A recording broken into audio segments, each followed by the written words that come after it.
So continuing the same from where left in the last class.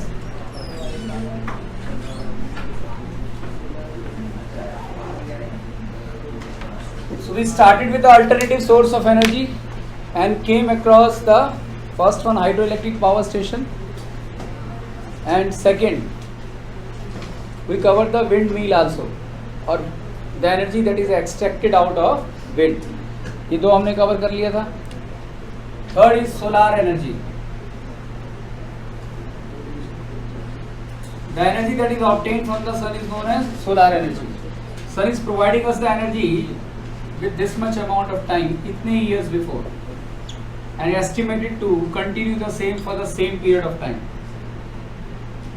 इतने सालों से तो ऑलरेडी रोशनी दे रहा है, इतने ही साल और देगा, यानी कि half of the life of sun is, यानी 2012 की जैसी सिचुएशन होने के चांस नहीं है. राइट, मैं मूवी की बात कर रहा हूँ. क्लियर हुआ ना? So as far as we people are concerned in India, we are blessed enough to have the maximum amount of sun's energy available to us. It is approximately more than 5,000 trillions kilowatt. That is nothing but 5,000 into 10 to power 18 kilowatt energy is available to us, right, on the entire year, and that is maximum as far as the entire world is concerned, available to us in India, right? And also found to be that the 4 into 7 kilowatt per meter square is the amount of energy available to us, right, on a very clear sky day. कि अर्थ के ऊपर जो सन की रोशनी आती है वो इतनी kilowatt आ जाती है 1 स्क्वायर मीटर एरिया में. ये वैल्यूज आपको ध्यान में रखनी है, राइट? सो जितनी भी sun's energy हमें मिलती है, the total estimated amount of the sun's energy is expressed in terms of solar constant.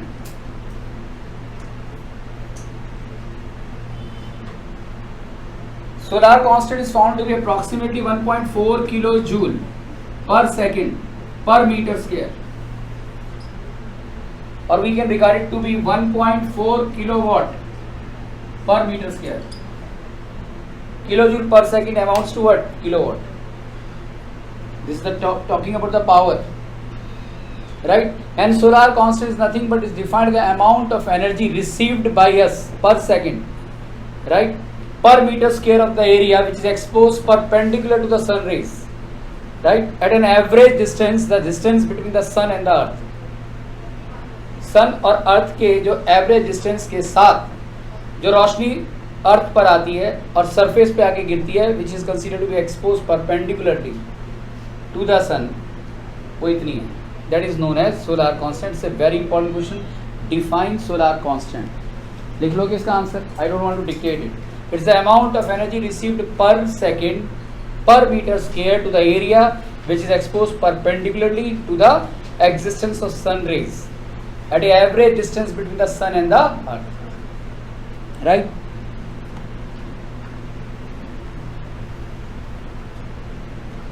sun's energy को हम बहुत तरीके से मैनिफेस्ट कर सकते हैं. one of the conventional use of the sun's energy is in the form of solar cooker.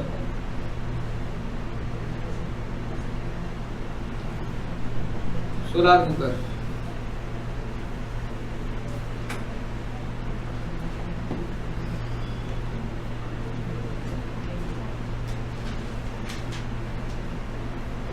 Cooker बनाना तो नहीं आता मुझे.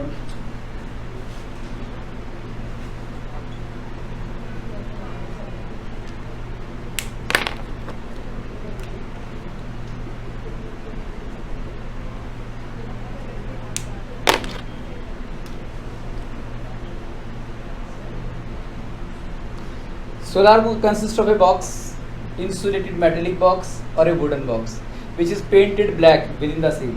अंदर से पूरा ब्लैक पेंट कर दिया, and is covered with a transparent glass, and that too an existence of a slanted edge mirror, plain mirror, whose basic purpose is to reflect the light rays exactly onto the area under consideration. ये थोड़ा मैंने बंद status में लिखा हुआ है, इसको थोड़ा ओपन कर दो. when it is at a certain angle elevated towards the sun, when it is exposed to the sun, this vertical plane mirror, आप जब इसको एक्सपोज कर देंगे, ये थोड़ा बंद होने की पोजीशन में दिखाया है मैंने, when this plane mirror, और मैं कहना चाहता हूँ this solar cooker consists of the following parts. First, an insulated metallic box or the wooden works which is basically painted with a black color.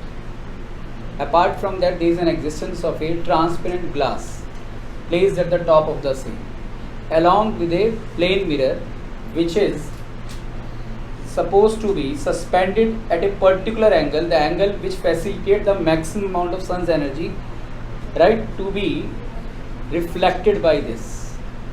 यानी कि ये सन के सामने ऐसे रखा जाए कि सन एनर्जी इसके ऊपर आके गिरे और मैक्सिमम अमाउंट इससे रिफ्लेक्ट हो सके. हर एक का अपना एक पर्पस है. ट्रांसपेरेंट ग्लास रखना है यहाँ पर, कोई प्लास्टिक का कवर नहीं रखना, अदरवाइज सोलार कुकर का काम नहीं होगा. अंदर पेंट ब्लैक क्यों किया है हमने? इसलिए ब्लैक किया because black is the maximum, it absorbs the maximum amount of sun's energy, right. Transparent glass हमने ऊपर क्यों कवर किया है? Because the transparent glass entraps the sun's energy with its maximum intensity and they will create a kind of greenhouse effect within the box itself, right. कि मतलब उसे बाहर नहीं निकलने दे रहा, जो एब्जॉर्ब हो गई वो अंदर ही रह जाए. and the plane mirror is available to us that it actually reflects the sun's rays to the maximum amount of area that it can cover to this entire outer edge surface of the given solar cooker box. तीनों के काम समझ में आ गए.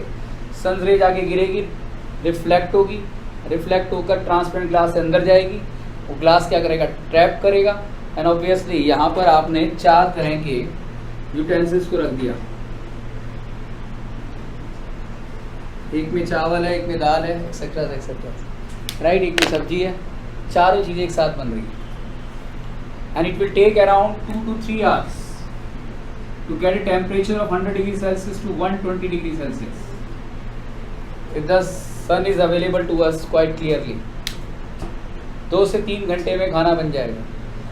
But the purpose of using this is only to cook only those kind of foods which requires consistent or gradual increase in the heat energy. Instant heat करना है, ऐसे fry करना है या चपाती बनानी है, उसके लिए काम नहीं आएगा क्योंकि इसको तो इमीडिएटली हीट एनर्जी चाहिए. लेकिन वो भी हो सकता है. उसके लिए हम प्लेन मिरर को किससे रिप्लेस कर दें? स्फेरिकल मिरर से. और कौन सा spherical mirror? Concave spherical mirror, that is a concave mirror. Concave mirror क्या करेगा? It actually entraps the sun's energy and provide at the focus. Focus point के ऊपर वो खाना जो भी बनाना रख दो जिसको इंस्टेंट हीट एनर्जी चाहिए. And that can envelop the temperature instantly at around 150 to 300 degree Celsius. खत्म. This is construction working of solar cooker which manifest the sun's energy. लिख लोगे इसके बारे में. इसका एडवांटेज क्या है? कोई पॉल्यूशन नहीं होता. दूसरा, जितने भी फ्यूल्स हैं वो बच सकते हैं. एलपीजी बच सकती है, केरोसिन बच सकता है, राइट. तीसरा, सारे न्यूट्रिएंट्स जो फूड के हैं वो बने रहते हैं. गैस पे जो हम खाना बनाते हैं ना, उसमें से खासकर वेजिटेरियंस को ये प्रॉब्लम आती है. 80% तो वो सारे न्यूट्रिएंट्स खत्म हो जाते हैं. अगर आपने दाल बनाई है कुछ भी और एक बार बनाने के बाद दोबारा गर्म कर दिया तो वो खाना खाना या ना खाना बेकार. कोई उसके सिंगल % प्रोटीन विटामिन कुछ नहीं है उस दाल के अंदर. और जनरली हम यही करते हैं, खाना बनाकर फ्रिज में रख दिया और 3 घंटे के बाद उसे गर्म करके खा लिया, राइट. तो आई थिंक समझ में आ गया ना. सर अगर आप कॉनकेव लेंस की जगह मैग्नीफाइंग ग्लास लेते हो, लेंस नहीं मिरर, सॉरी मैग्नीफाइंग ग्लास नहीं, there is no purpose. Glass को लेंगे तो ग्लास के थ्रू डिफ्यूज भी हो सकती है लाइट, क्योंकि आपको उस केस के अंदर कॉन्वेक्स लेंस यूज करना पड़ेगा which is definitely costlier as compare to the concave one. तो जब हमें बनाना वो इकोनॉमिकल भी होना चाहिए, सस्ता भी होना चाहिए. Lens is definitely more expensive than mirror, right. तो ये इसके कुछ एडवांटेजेस हैं. डिसएडवांटेज का क्या होगा? बारिश में नहीं काम आ सकता. क्लाउड अगर होगा वहाँ यूज़ नहीं कर सकते. सर्दियों में कई बार सूरज भी निकलता है, वहाँ यूज़ नहीं होगा. और तीसरी सबसे बड़ी प्रॉब्लम ये है, बैठ के सारे रिफ्लेक्टर को चेंज कर, जहाँ सन एनर्जी ज़्यादा जाए इसकी डायरेक्शन चेंज, मतलब बैठे रहो इसी के पास. ये बड़ा इंपॉर्टेंट क्वेश्चन है, हंसने वाली बात नहीं है. What are the advantages and disadvantages of solar cooker. ये पॉइंट्स लिख देना ढंग से और अंडरलाइन कर देना, क्योंकि क्वेश्चन आसान है और डेंजरस भी है. 3 मार्क्स का क्वेश्चन है, 4 मार्क्स का होगा तो 4 पॉइंट एडवांटेज के और 4 पॉइंट डिसएडवांटेज के लिखने हैं, तब फुल मार्क्स मिलेंगे. क्लियर? अच्छा, अब इसके अंदर एक काम करो, बर्तन को निकाल दो और इसके अंदर एक कॉपर का हीटिंग एलिमेंट डाल दो, उसको पूरा ब्लैक कर दो. अब पानी डाल दो इसमें, ये क्या बन गया? Solar water heater. Water heater हो गया नहीं? जो हॉस्पिटल्स में, होटल्स में लगा हुआ, सारे बड़े बड़े हॉस्पिटल, 5 स्टार 7 स्टार जितने भी होटल हैं उनके अंदर ये ऑलरेडी इंस्टॉल्ड है सोलर वाटर हीटर. वो गीजर से काम नहीं चलाते, राइट? वहाँ ऊपर पानी गर्म होता है, वो सारे रूम्स के अंदर वहीं से ट्रांसलोकेट होता है. Maximum efficiency of heated water is available with the help of solar water heater. क्या करेंगे, वो जो आपने कॉयल ले ली और कॉयल को पूरा ब्लैक कर दिया, इसके अंदर छोड़ दिया और पानी डाल दिया. Obviously the coil absorbs the heat energy and transmit the heat energy to the water itself, and thereby we can easily convert the solar cooker into the form of solar water heater. हाँ, तो नहीं, इंतजाम होता है, ऐसी बात नहीं है. लेकिन क्या है कि वही तो मैं कह रहा हूँ, लिमिटेशंस तो है. लेकिन 100% इलेक्ट्रिसिटी यूज़ करें, उससे अगर 30% भी इससे काम होता है तो कितनी बचत है, सोच के देखो. फ्यूल की भी बचत है, जनरेटर की बचत है. इवन आज की डेट में तो गवर्नमेंट इस चीज़ को मैनिफेस्ट कर रही है कि जिसके घर 90 स्क्वायर मीटर के, जैसे हमारी बिल्डिंग है या उससे बड़ा है, तो घर पर ही बिजली बनाओ. छत के ऊपर पूरा प्लांट लगा देंगे, 1.5-2 लाख रुपए का खर्चा आता है. सोलर इलेक्ट्रिसिटी प्लांट आपके यहाँ लगा दिया जाएगा, वो सन्स एनर्जी कैच करेगा and convert the sun's energy into the form of electricity. जितनी तुम्हें जरूरत है उतनी यूज करो, जो बच जाए तो गवर्नमेंट को बेच दो. और आज की डेट में हम जानते हैं हमारे घरों में सबसे वन ऑफ द मेन खर्चा क्या है, इलेक्ट्रिसिटी का है.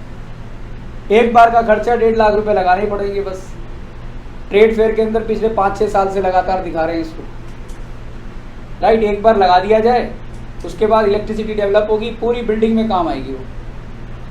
और वो तो आएगी, साथ में उसके जो बचेगी आप उसे बेच भी सकते हो गवर्नमेंट को. और यही ज़्यादातर हॉस्पिटल्स और at the same time hotels कर रहे हैं, right?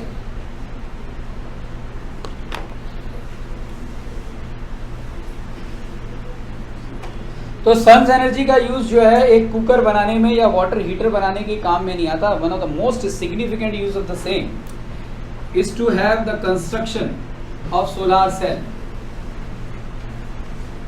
Solar cell is one of the most important electronic device that actually manifest or provide the electrical energy to the satellites also, to the probes also, to those remote and inaccessible areas जहाँ पर जाना almost मुमकिन नहीं है, जहाँ बड़े बड़े towers लगाकर वायर के थ्रू इलेक्ट्रिसिटी ट्रांसफर करना पॉसिबल ही नहीं है. वहाँ पर सोलार सेल्स की कंस्ट्रक्शन के थ्रू सोलार पैनल्स बनाए जाते हैं, जहाँ इलेक्ट्रिसिटी क्रिएट होती है, जो रेडियो को, टीवी को चलाने के काम आती है, सैटेलाइट्स को रन करने के काम आती है, राइट? लेकिन सोलार पैनल पे बाद में जाएंगे. सोलार सेल होता क्या है, ये कुछ इस तरीके का स्ट्रक्चर होता है. आप जानते हैं कि वॉचेस के अंदर यूज होता है, कैलकुलेटर में यूज होता है, ये इवन स्ट्रीट लाइट है. नोएडा साइड में आप जाओ, राइट, या नई दिल्ली साइड में जाओ, तो वहाँ पर आपको साइड में सारी रोड के ऊपर सोलार सेल पैनल्स दिखेंगे. और वहीं से वो जितने भी इलेक्ट्रिक पोल्स हैं उनको इलेक्ट्रिसिटी वही डेवलप करके देते हैं, राइट? एक रेक्टेंगुलर प्लेट होती है, उसमें व्हाइट कलर के आपको पैचेस दिखाई देंगे. That is nothing but the existence of solar cells. Solar cell consist of a sandwich of silicon, semiconductor की बात हो रही है, silicon boron and silicon arsenic, right? The top one is welded with a wire, the bottom one is also welded with a wire, and thereby creates the electric potential.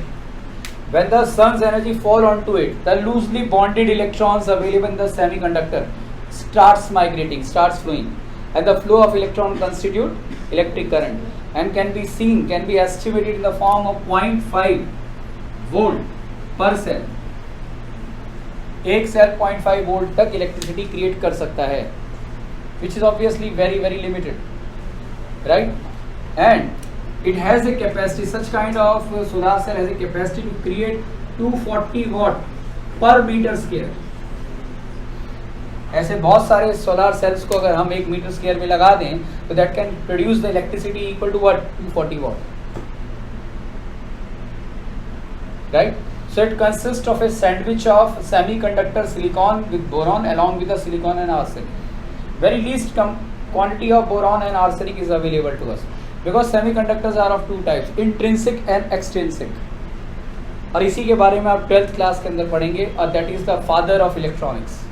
जितने भी electronic equipments हमारे पास हैं, including the mobile and all the latest technology that is being provided to us is with the help of silicon and germanium semiconductors. और इसकी सारी detail आपको वहाँ पता लगेगी कि सेमीकंडक्टर कैसे काम करता है, राइट? ये एक तरीके की इम्प्योरिटीज़ हैं जो कि ऐड की गई हैं to facilitate the flow of electrons in the given semiconductor.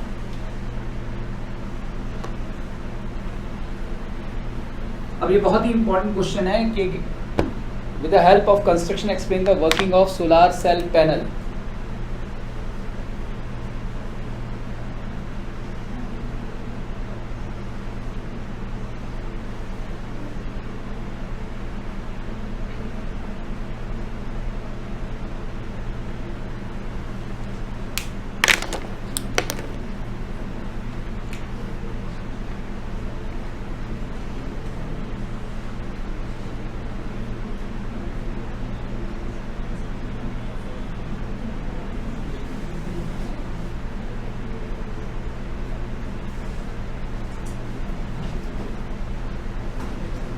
A solar panel, this is called as solar panel, consists of more than 100 solar cells are connected with one another with the help of wire made up of silver metal.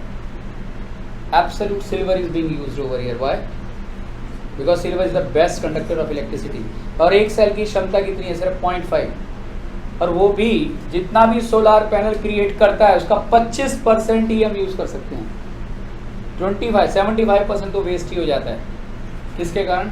Resistance के कारण। Silver best conductor है लेकिन उसमें भी resistance होता है, उसका resistance 75% electricity जो प्रोड्यूस करते हैं किल कर देता है, सिर्फ 25% ही हम यूज़ कर सकते हैं।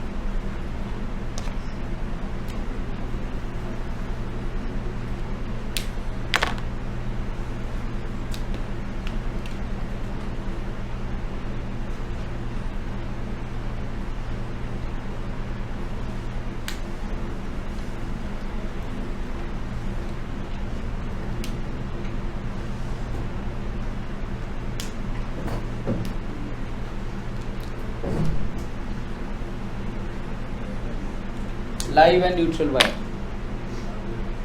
right?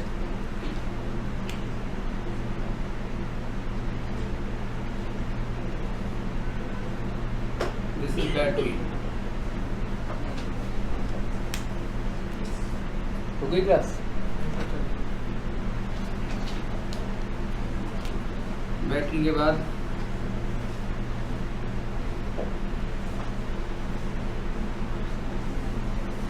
we have electric motor, right? और मोटर के बाद इरिगेशन पंप, ये पानी है, the pump which actually drives out the water, underground water, right, for the irrigation purpose. Sun's energy fall onto this panel. This is called as solar panel. Consists of more than thousands of solar cells connected with one another with the help of silver wire. The net amount of electricity being created, only the 25% of which is translocated to the battery. Electricity यहाँ create हुई, एक तरीके का एक sense of generator हो गया नहीं? It creates electricity stored in the battery. The battery then drives what? Motor. It converts the electrical energy into mechanical energy. Motor कैसे काम करती है हमने देखा हुआ, right? और यहाँ से ये मोटर क्या करेगी, drives this pump, it drives this pump and this pump does what, it takes out the underground water and it sees it to the field for the irrigation purpose, right. So एक particular use आपने दिखा दिया इस तरीके से solar panel का, समझ में आ गया। बहुत इंपॉर्टेंट क्वेश्चन है ये। सोलार पैनल के एडवांटेज क्या है? सबसे बड़ा एडवांटेज ये है कि इको फ्रेंडली है। दूसरा एडवांटेज ये है कि किसी भी ऐसे एरिया में लगाया जा सकता है जहां पर हम बड़े बड़े ट्रांसमिशन वायर को इंस्टॉल कर ही नहीं सकते। हाईली इनएसेसिबल एरियाज के अंदर, घोर जंगल के अंदर भी हम इसे लगा सकते हैं, राइट, जहां पर we cannot imagine to install very big towers and through which the electricity is translocated with the help of very thick wires from one position point to another point. लेकिन वहाँ भी पॉपुलेशन है, वहाँ भी electricity चाहिए। गाँवों में, ऐसे रूरल एरियाज़ में जहाँ इलेक्ट्रिसिटी के चांसेस बहुत ही कम है, वहाँ हम इसे क्रिएट कर सकते हैं। कम से कम टीवी चला सकते हैं, रेडियो चला सकते हैं, और at the same time remote satellite areas के अंदर भी ये काम होता है। सैटेलाइट्स की जितनी भी ट्रांसलोकेशंस हैं, इलेक्ट्रिसिटी की जो रिक्वायरमेंट है इसके थ्रू भी पूरी होती है। ये one of the biggest advantages है। तो ऐसे 4-5 पॉइंट्स इसके एडवांटेज भी आप लिख सकते हैं। डिसएडवांटेज इसका यही है कि ये हर जगह हम लगा नहीं सकते क्योंकि ये बड़ा एक्सपेंसिव, हाईली एक्सपेंसिव है इसका इंस्टॉलेशन।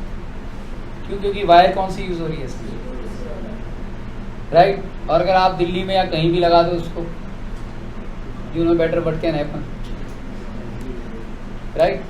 तो इस समय ये जो लगा हुआ है सोलार पैनल भी ऐसे एरियाज में लगा हुआ है that is captured by the camera, right. और गवर्नमेंट के जो मेन कैमराज हैं, जहाँ पर हर एक सेकंड की पिक्चर को देखा जाता है, चाहे लाल किला हो, चाहे नोएडा साइड हो, चाहे सारा CP हो, प्रेसिडेंशियल हाउस वाला पूरा एरिया क्यों ना हो, संसद भवन क्यों ना हो, वहाँ ऑलमोस्ट ये लगे हुए हैं। This no possibility. वहाँ तो सिंगल सेकंड के लिए भी वहाँ पर जो टीम ऑफ IGs एक्सेट्रास की, जो कि एक सेफ्टी पर्पज से लगे हुए हैं लोग, उनकी आँख हटती नहीं है वहाँ से, क्योंकि बड़ा एक्सपेंसिव, इसका खर्चा बहुत है। लेकिन एक बार का वन टाइम एक्सपेंस है, उसके बाद तो ऑब्वियसली आप इसके through life long electricity create हो सकती है। Clear? So here it ends the discussion about the energy manifested through the sun. Sun के थ्रू जो एनर्जी होती है कौन कौन लेता है? वाटर बॉडीज कैप्चर करती हैं, right. We people also capture the sun energy, plant भी कैप्चर करते हैं, और पूरी लाइफ की एग्जिस्टेंस जो है वो सन्स एनर्जी पे ही डिपेंड करती है। तो sun is the basic source for the existence of life on to the earth. तो इसके ऊपर आप एक अच्छा खासा नोट बना सकते हो, और एक इम्पॉर्टेंट क्वेश्चन भी है, राइट। तो इस तरीके से हमने तीसरा अल्टरनेटिव सोर्स ऑफ एनर्जी को कवर किया। फोर्थ है एनर्जी अवेलेबल फ्रॉम द सी और ओशन। ओशन के थ्रू सबसे पहली बात है tidal energy, the energy that is obtained from the tides.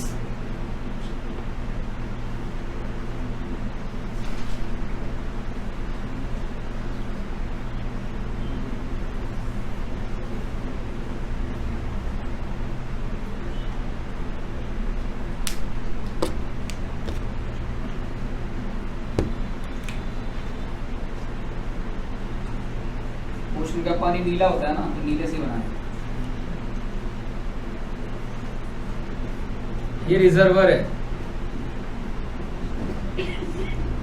ये टाइडल बैराज है,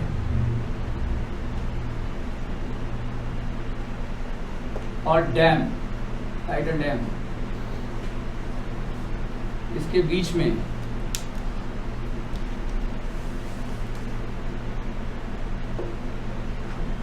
यहाँ टरबाइन है।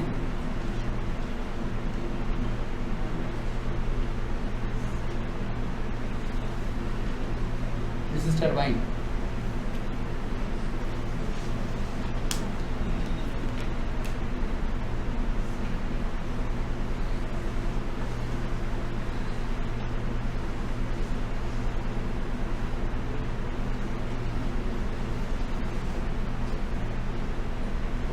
Right? This is called as reservoir, which reserves the water.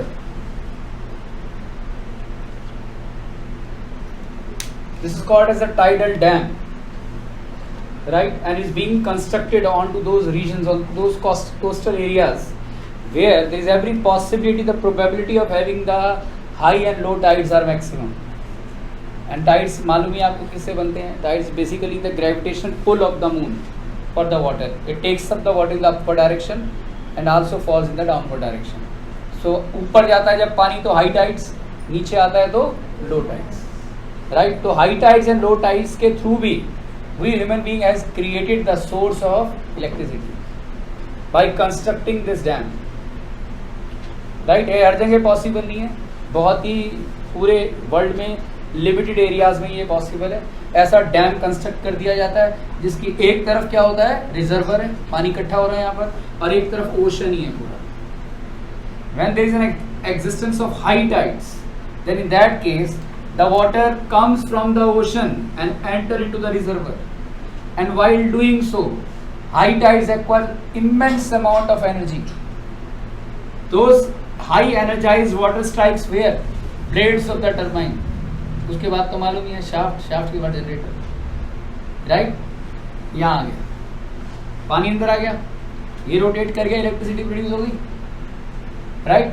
Low tides के दौरान क्या होगा, जब ये पानी नीचे होगा तो यहाँ जो रिजर्व वाटर है वो बाहर आएगा from the reservoir into the ocean. During the formation of low tides, the water available in the reservoir moves from the reservoir into the ocean again, and while doing so again strikes the blade of the turbine, and thereby results into the creation of electricity.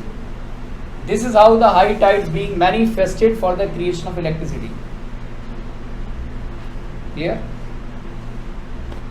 इतना पता होना चाहिए, और ये सब बेहद important है कि एनर्जी ऑब्टेन फ्रॉम द सी में पहला हिस्सा कवर है. फिगर जरूर बना देना, क्योंकि अगर ये 3 नंबर का क्वेश्चन है 2 नंबर तो फिगर की है, राइट? दूसरा है sea wave energy. We know that the immense amount of high energized wind once strikes the surface of the ocean, right, and thereby leads to the formation of waves, sea waves. अब सी waves में ये जो मैं बताने जा रहा हूँ इसकी अभी तक कोशिश की जा रही है, आज तक हुआ नहीं है ऐसा कि what the scientists are trying to do that the area where we have the high accumulation of sea waves, why not to put the floating generator onto the surface of the water. Floating generators को वहाँ डाल दिया जाए, उस पर आज भी काम चल रहा है, अभी तक सफलता नहीं मिली है, और जनरेटर डालते ही वहाँ से इलेक्ट्रिसिटी क्रिएट की जा सके, क्योंकि high energised wave once strikes it exerts immense amount of pressure to the turbine and thereby rotates the blade of the same shaft and create the electricity. तो बहुत छोटे छोटे बहुत सारे टर्बाइंस जनरेटर्स को हम फ्लोटिंग जनरेटर्स को ocean पे डालें, लेकिन उसकी पोजीशन फिक्स होना बड़ा मुश्किल हो रहा है, क्योंकि ओशन की देखो सी में और ओशन में फ़र्क है. ओशन की डेप्थ को तो आप मेजर ही नहीं कर सकते कितना है, राइट? और जो इलेक्ट्रिसिटी क्रिएट कर सके उसमें इतनी पावर होनी चाहिए वेव के अंदर कि वो ब्लेड्स को इमेंस अमाउंट ऑफ स्पीड पे रोटेट करा सके. तो वो आम सी में तो पॉसिबल नहीं है, वो तो ओशन के पानी में ही पॉसिबल है. दूसरा ये भी कोशिश की जा रही है कि बड़े पाइप्स को जहाँ sea waves immense amount of sea wave gets accumulated, big pipe को वहाँ पर एक होलो बिग पाइप को वहाँ छोड़ दिया जाए, तो वो जो हाई एनर्जाइज्ड सी वेव होगी वो कंप्रेस होगी. कंप्रेस्ड वाटर एयर को कंप्रेस करेगा within the pipe, pipe के अंदर एयर तो होगी, and compressed air is being used to rotate the blades of the turbine. ज़्यादा खुलासा इसका मिलेगा जब आप नेशनल ज्योग्राफी चैनल पे देखोगे या डिस्कवरी में, वहाँ ये बातें आती रहती हैं. तो मैंने भी वहीं से सुना ज़्यादातर, राइट? बुक में तो लिखा ही हुआ है, लेकिन प्रैक्टिकली समझ में वहाँ आता है. बहुत अच्छे ढंग से समझाते हैं वो कि किस तरीके से वहाँ कोशिश की जा रही है, लेकिन वो भी अभी तक एग्जैक्ट प्रॉफिटेबल एस्पेक्ट में नहीं बदल पाया है. तो that means the sea wave energy supposed to be manifested for the creation of electricity. Process is still going on. और सबसे important तीसरा ocean thermal energy conversion power plant. Ocean thermal energy, ocean के अंदर जो free surface of water है, top layer की बात कर रहा हूँ, सन एनर्जी उस पर गिरेगी. जब आसमान बिल्कुल खिला हुआ होगा, सन एनर्जी गिरेगी तो होगा क्या, top layer of water acquires high temperature as compared to the water available at a particular depth within the same ocean, and hence creates a temperature difference. And once that temperature difference between the top layer of the water and at a considerable height of the water found to be with a value of 20 degree Celsius. तो ऐसी जगहों पर ये conversion power plant लगाया गया, और वहाँ जो टॉप लेवल और जो नीचे का लेवल है टेम्परेचर डिफरेंस, उस हाई टेम्परेचर डिफरेंस के वाटर को एक्यूमुलेट कर कर immense amount of heat energy create की जाती है। कैसे बड़ा कॉम्प्लिकेटेड प्रोसेस है ये। और उस हीट एनर्जी से स्टीम क्रिएट की जाती है, और स्टीम ब्लेड्स को टकराकर टरबाइन को रोटेट कराकर इलेक्ट्रिसिटी क्रिएट करता है। बड़ा एक्सपेंसिव हाई टेक्नीशियंस चाहिए इसके लिए, और life is absolutely in danger also because that entire thing is happening within the water. That is called as ocean thermal electric conversion power plant, and always be estimated in the area where the temperature difference between the top layer and the layer within the water found to be what 20 degree Celsius. अब 20 से वो कैसे 500 degree Celsius तक का पानी create करते हैं, temperature create करते हैं, that's a different story, right. वो तो ऑब्वियसली मुझे भी नहीं मालूम। क्लियर है ये? इस तरीके से एनर्जी, सी वेव एनर्जी भी क्लियर होगी।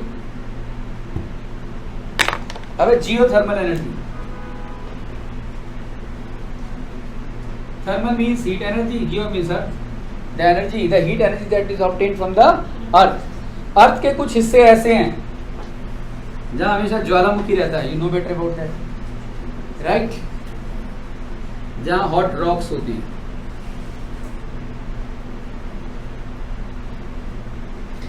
There are certain places within the earth itself acquired the immense amount of heat energy into the rocks itself. अब ये इतनी हीट एनर्जी होगी तो यहाँ जो अर्थ के अंदर पानी है तो हीट एनर्जी क्या करेगा, उसे वेपर में बदल देगा। हाई प्रेशराइज्ड वेपर्स जो हैं can again be manifested for the creation of electricity.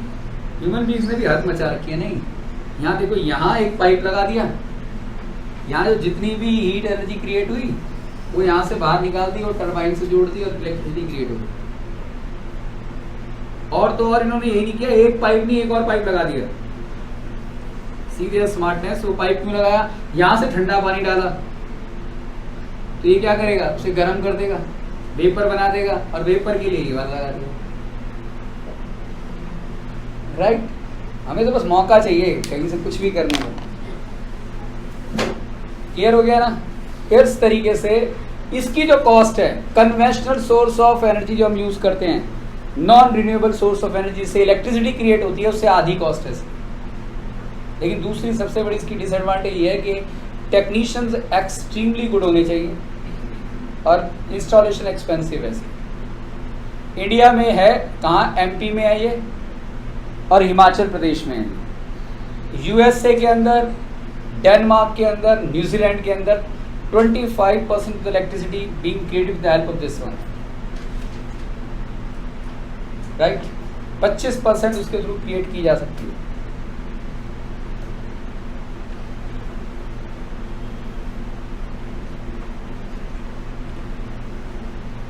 आप लोगों को पता लगा, अभी लेटेस्ट इंफॉर्मेशन है यूट्यूब के ऊपर कि there is head transplantation, head transplant हुआ है। हार्ट ट्रांसप्लांट तो हम जानते थे, वही अपने लिए बहुत बड़ी बात होती थी। हेड ट्रांसप्लांट हो गया, मतलब एक पर्सन जो डेड है, ख़त्म हो चुका है, वो उसकी बॉडी को लिया गया क्योंकि उसकी बॉडी सही है, और एक लाइव है जिसकी बॉडी खत्म है, सिर्फ ब्रेन काम कर रहा है, हेड काम कर रहा है। तो अभी लेटेस्ट हुआ, यूट्यूब के ऊपर अवेलेबल है, मैं लिंक उसका दे दूंगा उस पर, ग्रुप के ऊपर। तो वहाँ डॉक्टर ने क्या किया, I think it happened in Australia. तो वो हेड उस आदमी का लिया along with its spinal cord, spinal cord समेत उसके हेड को अलग किया उसकी बॉडी से, और जो मरा हुआ आदमी है उसकी बॉडी से उसे जोड़ दिया, और दिसंबर तक जाकर चांस है कि वो कोमा से बाहर आ जाए। अभी भी वो जिंदा है। Experiment operation got successful, and the doctor ये मान के चल रहे हैं कि 2 महीने के अंदर वो कोमा से बाहर आ जाएगा और ठीक होगा। So this is something miracle, right. ये तो कुछ ऐसी बात है जो कि समझ से बाहर है। ये तो कहीं ना कहीं शंकर अवतार हो गया, जैसे गणेश जी की गर्दन काटी थी ना, और शंकर जी ने जोड़ दी थी हाथी का सर लगाकर, वही कहानी उस आदमी ने कर दिया। तो we people are very smart, हम कुछ भी कर सकते हैं, scientist are doing anything.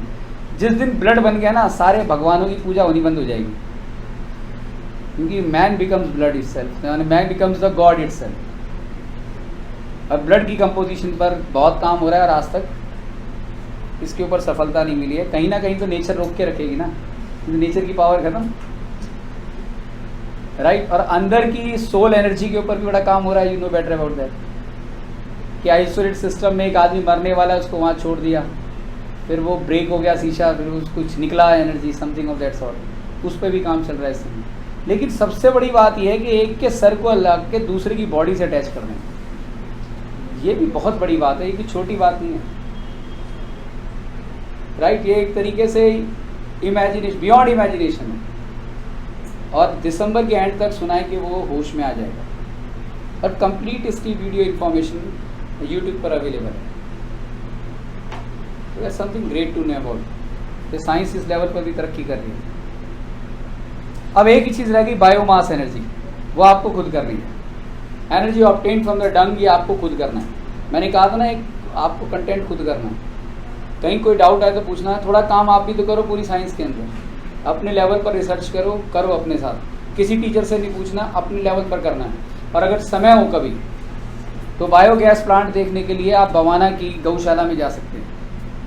It hardly take around 30 minutes 25 minutes, वहाँ पूरा प्लांट लगा हुआ है और वही आपके कोर्स में है। Why not to have the practical exposure of the same, जाकर देखना चाहिए।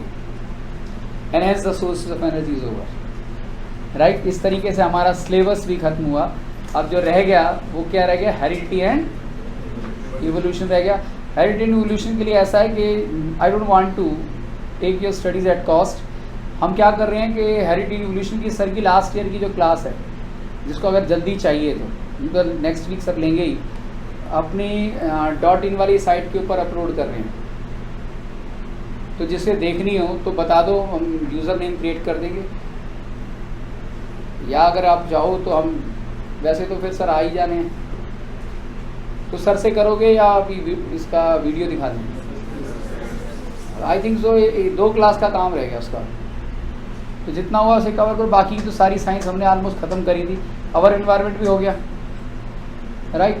तो परसों का जो पेपर है वो साइंस का एक हिस्सा ही आ रहा है, उसके अंदर सोर्सेज ऑफ एनर्जी पूरा आएगा जो मैंने करा दिया।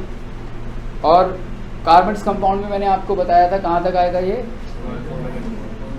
अल्कोहल वगैरह नहीं आएगा, शुरू की डिटेल आएगी, और केमिकल बॉन्डिंग आएगा, राइट। और बायोलॉजी के अंदर I think so I given you reproduction, that's it. Okay, good night to all of you, will be in the next class now. आज मैं आपको यहीं छोड़ रहा हूँ। हाँ, मैंने बताया ही था कि ट्यूसडे को मैं नहीं मिलूँगा, मंडे को साइंस का पेपर है, ट्यूसडे को किसी लॉजिकल कारण से मैं छुट्टी पर हूँ, राइट। तो हमारी क्लास जो होगी अब डायरेक्ट थर्सडे को होगी, राइट। ओके बेटा।